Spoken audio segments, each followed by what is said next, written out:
នៅក្នុងត្រាក់រៀនមួយមិនថាសិស្សខ្លាំងសិស្សមធ្យមឬក៏សិស្សខ្សោយពួកគាត់តែងតែមានចំណុចរួមមួយដូចគ្នាគឺចង់ចេះចង់រៀនអីក៏ចេះរៀនអីក៏ចូលដាក់មុខវិជ្ជាណាមកក៏អាចរៀនចេះយល់ចាំបានយូរប៉ុន្តែភាពខុសគ្នាគឺត្រង់ថាសិស្សមិនសូវប្រកែគាត់មានអារម្មណ៍បែបនឹងតារយៈពេលដំបូងនៅពេលដែលដាក់គូអង្គុយបានទៅ4ទៅ5នាទីមួយសម្បកក្រោយមកគាត់តែងមានអារម្មណ៍ថា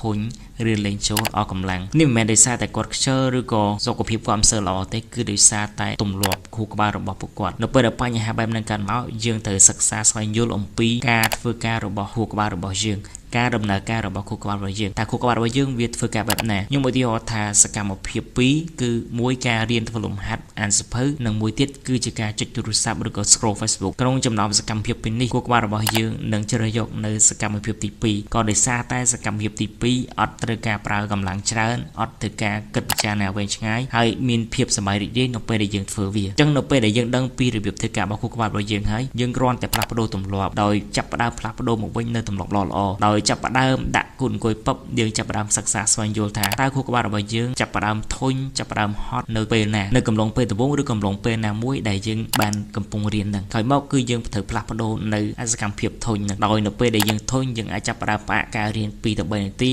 ដើរចេញពីតុរៀនផឹកទឹកឬក៏ទាញតែខ្សែទាញតែសូងធ្វើឲ្យមានអារម្មណ៍ថារៀងស្វាងស្រឡះខ្លួនមានអារម្មណ៍ចង់រៀនហើយចាប់ផ្ដើមមកអង្គុយរៀនវិញខ្ញុំជឿថាក្នុងកំឡុងពេលដំបូងយើងទាំងអស់គ្នានឹងនៅតែបន្តមានអារម្មណ៍ហ្នឹង